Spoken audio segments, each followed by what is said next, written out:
Hi friends, നമസ്കാരം. നമ്മുടെ ഇഷ്ടവിശേഷങ്ങളായ ഗൗരി ശങ്കരത്തിൻ്റെ ഒരു അടിപൊളി വിശേഷമായിട്ടാണ് വന്നിരിക്കുന്നത്. അപ്പോൾ എല്ലാവർക്കും നല്ലൊരു ദിവസം ആശംസിച്ചുകൊണ്ട് തന്നെ നമുക്ക് വിശേഷത്തിലേക്ക് പോകാം.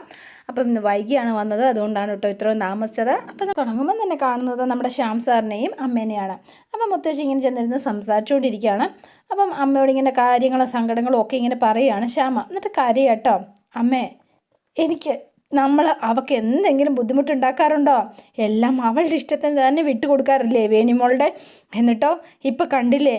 പക്ഷെ ആ വീട്ടുകാർ അതൊന്നും മനസ്സിലാക്കുന്നതേ ഇല്ലല്ലോ. അതുകൊണ്ട് തെറ്റ് നമ്മുടെ ഭാഗത്ത് തന്നെയാമേ. അവരെ പോലെ തന്നെ ആവണം നമ്മളും എന്ന് പറഞ്ഞു. ശ്യാമേ, അതെ അമ്മേ, അത് തന്നെയാണ് ശരി. എങ്കിലേ അവർക്കും വേദനിക്കുള്ളൂ. വേദന ഞാൻ അനുഭവിക്കുന്നതിനേക്കാൾ കൂടുതൽ വേദന നമ്മുടെ വേണി അനുഭവിക്കണം. എങ്കിൽ മാത്രമേ ഉള്ളൂ. സ്വന്തം മകളെ ഓർത്ത് എൻ്റെ മനസ്സ് നീറുന്നത് പോലെ തന്നെ മഹാദേവൻ്റെ മനസ്സും നീറണം അമ്മേ. എങ്കിലേ അയാൾക്ക് മനസ്സിലാവുള്ളൂ. അപ്പോഴേ എൻ്റെ നീറ്റിലും വേദന എന്തുമാത്രമെന്ന് അയാൾക്ക് മനസ്സിലാവുള്ളൂ. ശ്യാമേ, അറിവില്ലായ്മ കൊണ്ടാണ് മഹാദേവൻ തെറ്റ് ചെയ്തുകൊണ്ടിരിക്കുന്നത്. അറിവ് കൂടിപ്പോയതുകൊണ്ടാണോ നീ തെറ്റ് ചെയ്യാൻ തീരുമാനിച്ചത്? പറ മോനെ. നീ ഇപ്പോൾ പറഞ്ഞല്ലോ പകരത്തിന് പകരം എന്ന്.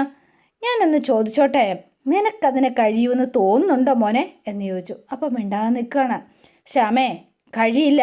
ഒരച്ഛൻ്റെ വേദന എന്താണെന്ന് മഹാദേവനെ മനസ്സിലാക്കി കൊടുത്ത് തിരുത്താൻ വേണ്ടിയിട്ട് നീ വേണിമോളെ വേദനിപ്പിച്ചാൽ അതോർത്ത് ഏറ്റവും കൂടുതൽ വേദനിക്കുന്നത് നീ തന്നെ ആയിരിക്കും ശ്യാമേ. കാരണം നിന്നിലെ നന്മയെ മറന്നുകൊണ്ട് നിനക്ക് ഒരിക്കലും ഒന്നും ചെയ്യാൻ കഴിയില്ല. എന്താ ശരിയല്ലേ ഞാൻ പറഞ്ഞത്? നീ പറ, എന്താ ചെയ്യേണ്ടതെന്ന് എനിക്കറിയില്ലമ്മേ എന്ന് പറഞ്ഞ് നമ്മുടെ പ്രൊഫസർ പൊട്ടിക്കരയാണ്. അപ്പോൾ അമ്മ അടുത്തേക്ക് ചെന്ന് തലയിലൊക്കെ ഒന്ന് തലോടി. മോനെ, എന്താടാ? ശ്യാമേ, നീ ഒന്ന് സമാധാനിക്ക്. മറ്റുള്ളവർ നിന്നോട് എങ്ങനെ വേണമെങ്കിലും പെരുമാറിക്കോട്ടെ, അതൊന്നും നീ കാര്യാക്കണ്ട. അവരെ തിരുത്താൻ നീ ശ്രമിക്കരുത്. അത് നിന്നെ കൊണ്ട് കഴിയില്ല. നീയായിട്ട് തന്നെ നിലനിൽക്കണം. അത് നീ ആദ്യം മനസ്സിലാക്കുക. അതാണ് നിന്നെ കൊണ്ട് കഴിയുന്നൊരു കാര്യം. ഏത് വലിയ വേദനയിലും എൻ്റെ മോൻ ഒരു കാര്യം മാത്രം ഓർക്കണം, സത്യം നിലനിൽക്കും. സത്യമേ എന്നും നിലനിൽക്കുകയുള്ളൂ. അത് വേണം മനസ്സിലാക്കാൻ. എന്നെ കാണാം നമ്മുടെ ഗൗരീനെയാണ്. അപ്പോൾ ഗൗരി ശങ്കറിനെ ഓർത്തിങ്ങനെ വിഷമിച്ചിരിക്കുകയാണ് കേട്ടോ. അപ്പോഴാണ് കമല കയ്യിൽ ഫുഡൊക്കെ ആയിട്ട് അതേ റൂമിലേക്ക് കയറി വരുന്നത്. അപ്പോൾ ആകെ ധർമ്മസങ്കടത്തിൽ ഇങ്ങനെ ഇരിക്കുകയാണ്. എന്താ ചെയ്യേണ്ടത്, എങ്ങനെയാ ചെയ്യേണ്ടതെന്നൊന്നും അറിയാത്തൊരവസ്ഥയിലാണ് നമ്മുടെ ഗൗരിയുടെ ഇരിപ്പ് കേട്ടോ. അപ്പോൾ വന്നു. ഏട്ടത്തി എന്തിനാ എനിക്കുള്ള ആഹാരം കൊണ്ട് ഇങ്ങോട്ടേക്ക് വന്നത്? ഇത് മറ്റാരെങ്കിലും കണ്ടാൽ ഏട്ടത്തി വഴക്ക് പറയും. എന്തിനാ ഏട്ടത്തി എനിക്ക് വേണ്ടിയിട്ട് വഴക്ക് കേൾക്കുന്നത്? അതെ, ഒരു കാരണവുമില്ലാതെ എന്നെ ഒരുപാട് വഴക്ക് പറയുകയും തല്ലുകയും ഒക്കെ ചെയ്യാറുണ്ടല്ലോ. ഈ ഒരു കാര്യത്തിൻ്റെ പേരിൽ എനിക്ക് തല്ല് കിട്ടിയാലും എനിക്ക് യാതൊരു വിഷമവും ഇല്ല ഗൗരി.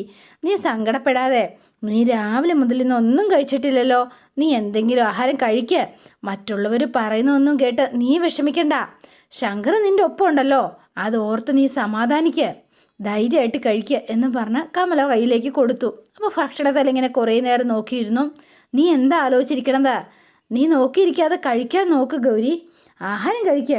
അപ്പോൾ വീണ്ടും ഗൗരി ഭക്ഷണത്തിൽ കൈയിട്ടു. വേണ്ട കമലേടത്തി, എനിക്കൊന്നും കഴിക്കാൻ തോന്നുന്നില്ല എന്ന് പറഞ്ഞു. രാവിലെ ശങ്കർ ദേഷ്യപ്പെട്ട് ഒന്നും കഴിക്കാതെയായി ഇറങ്ങിപ്പോയത്. ശങ്കർ എന്തൊക്കെയാണ് ചിന്തിച്ചു കൂട്ടുന്നതെന്ന് എനിക്കറിയില്ല. എന്താ സംഭവിക്കുന്നതെന്നും എനിക്കറിയില്ല. എൻ്റെ വാക്കുകൾ ശങ്കർ വിശ്വസിച്ചിട്ടുണ്ടാവുമോ? മനസ്സ് വിഷമിച്ച് ശങ്കർ എവിടെയോ അലഞ്ഞു തിരിഞ്ഞ് നടക്കുക. ഫോൺ പോലും എടുത്തിട്ടില്ല. ശങ്കർ ഈ അവസ്ഥയിലുള്ളപ്പോൾ ഞാൻ എങ്ങനെയാ എനിക്ക് സമാധാനമായിട്ട് കഴിക്കാൻ പറ്റുക? എനിക്കൊന്നും കഴിക്കാൻ തോന്നണില്ല. എനിക്ക് വേണ്ട കമലയിടത്തി എന്ന് പറഞ്ഞു.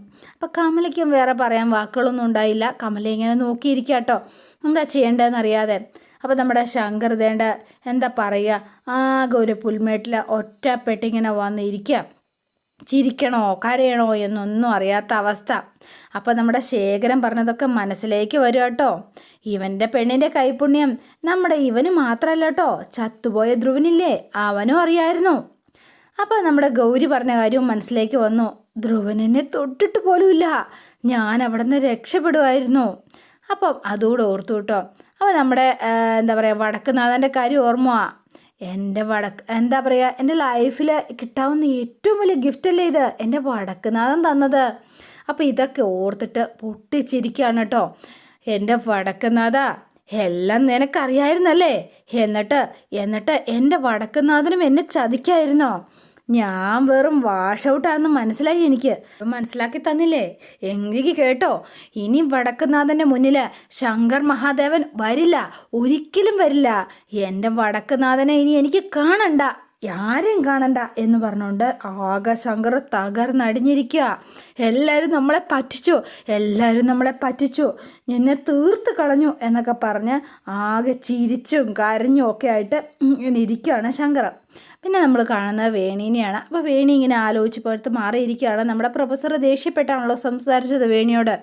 അപ്പോൾ അത് വേണിക്ക് എന്താ പറയുക, ഹേർട്ടായോ അതോ വല്ലാത്തൊരു വിഷമത്തിലാണോ എന്നൊന്നും അറിയില്ല. വേണി ഇങ്ങനെ മാറി ഇങ്ങനെ നിൽക്കുകയാണ്. അപ്പോൾ ആദർശ നേരെ അങ്ങോട്ടേക്ക് വന്നു. അപ്പോൾ ആദർശൊന്നും ആശ്വസിപ്പിക്കാതിരിക്കാൻ പറ്റില്ലല്ലോ. ആദർശനും മനസ്സിലായി അവൾക്ക് വിഷമമായിട്ടുണ്ടെന്ന്. വേണി, അച്ഛൻ നിന്നോട് അങ്ങനെ സംസാരിക്കാൻ പാടില്ലായിരുന്നോ? നിനക്ക് വിഷമമായിട്ടുണ്ടാവും, എനിക്കറിയാം. എങ്കിലും പക്ഷേ എന്നാലും നീ അച്ഛനോട് അത്രയും ഒച്ചയെടുത്ത് നീ സംസാരിക്കരുത്. നിനക്കറിയാലോ, അതുകൊണ്ട് അച്ഛൻ ഇങ്ങനെയൊന്നും ആയിരുന്നില്ല. പക്ഷേ അളവിൽ കൂടുതൽ ടെൻഷനും സ്ട്രെസ്സും ഒക്കെ കൂടിയിട്ടാണ് അച്ഛൻ ഇങ്ങനെയൊക്കെ ആയത്. ഒരു തെറ്റും ചെയ്യാതെ നിരന്തരമായിട്ട് അപമാനിക്കപ്പെടുമ്പോൾ ഒരു മനുഷ്യൻ ഇങ്ങനെയൊക്കെ ആയി പോവും, അത് ഉറപ്പാണ്. ഞാൻ അച്ഛനെ ന്യായീകരിക്കല്ല കേട്ടോ വേണി. അച്ഛൻ നിന്നോട് സംസാരിച്ച രീതി ശരിയാണെന്നും അല്ല ഞാൻ സംസാരിക്കണത്. ഇനി അച്ഛൻ്റെ ഭാഗത്തുനിന്ന് അങ്ങനെയൊന്നും ഉണ്ടാവില്ല കേട്ടോ. ഞാൻ അച്ഛനോട് സംസാരിക്കാം. അപ്പോൾ ആദർശ് ഇങ്ങനെ പറഞ്ഞു. അപ്പോൾ നമ്മുടെ വേണി പറയാണ്, എൻ്റെ പൊന്നു മത്താപ്പേ, നിങ്ങൾ എന്തൊട്ടിനാണ് വിഷമിക്കുന്നത്? നമ്മുടെ പ്രൊഫസർ അങ്ങനെ സംസാരിച്ചുകൊണ്ടാണോ? ദേ നിങ്ങൾ ഇങ്ങോട്ടൊന്ന് നോക്കിയെന്നേ. അപ്പോൾ ആദർശ് നോക്കാതെ ഇങ്ങനെ നിൽക്കുക കേട്ടോ. എൻ്റെ മുഖത്തേക്കൊന്ന് നോക്ക് മനുഷ്യ, ഒന്ന് നോക്കുന്നേ എന്ന് പറഞ്ഞു. അപ്പോൾ ആദർശ് ഇങ്ങനെ നോക്കി.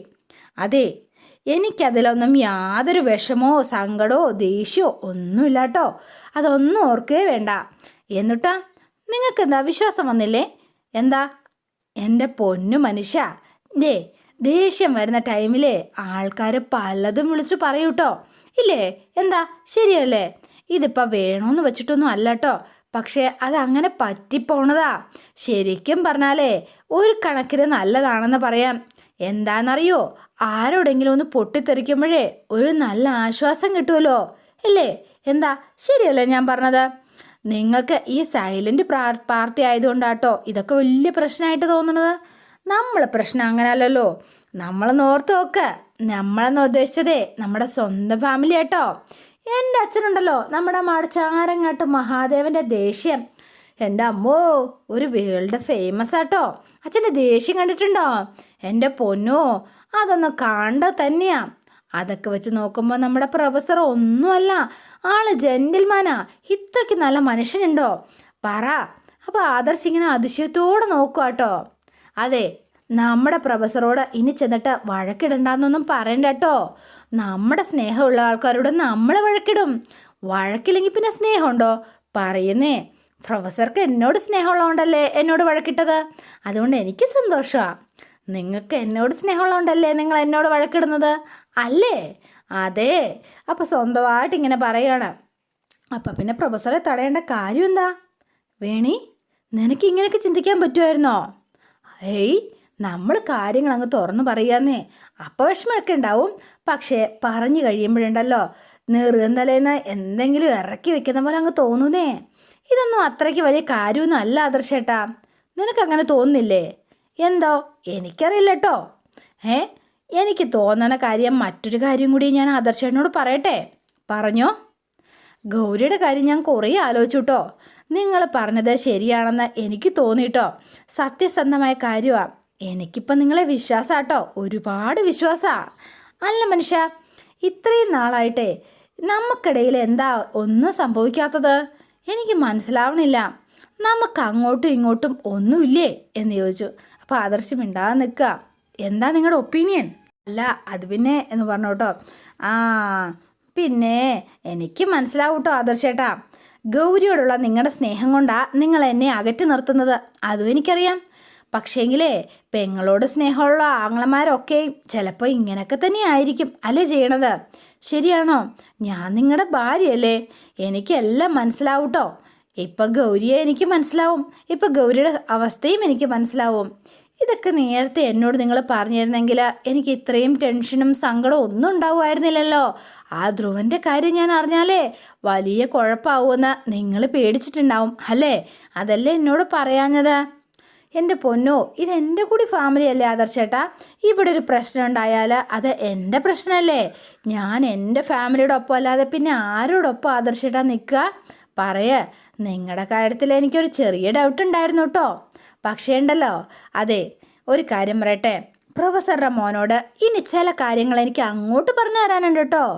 പറഞ്ഞല്ലോ, പഠിപ്പിച്ച് തന്നെ തരണം.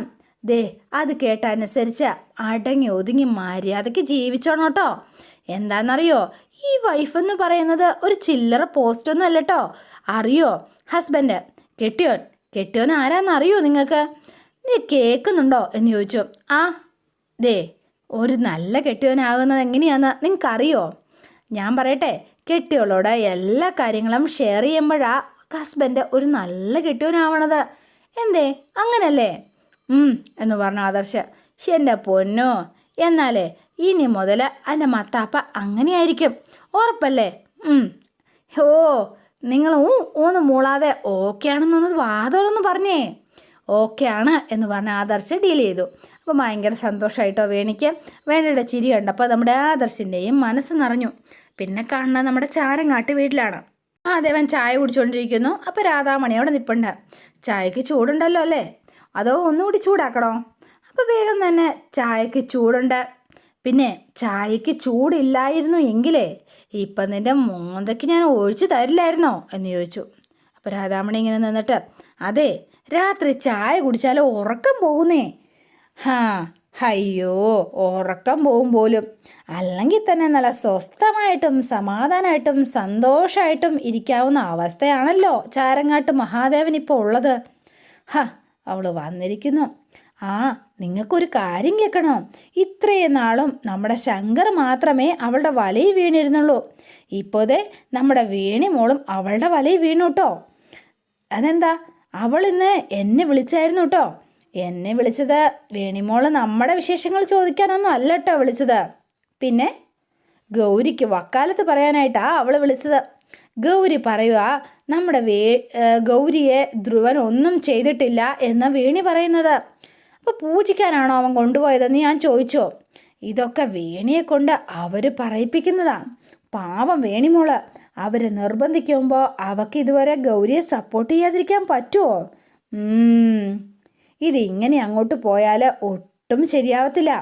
ഞാൻ നിങ്ങളുടെ അടുത്ത് ഒരു കാര്യം പറയട്ടെ. എത്രയും പെട്ടെന്ന് ആ പ്രൊഫസറുടെ കാര്യത്തിൽ, ആ മകളുടെ കാര്യത്തിൽ ഒരു തീരുമാനം എടുക്കണം. അത് ഇനിയും വൈകാൻ പാടില്ല. രാധേ, നീ ഒന്ന് അടങ്ങൻ്റെ രാധേ.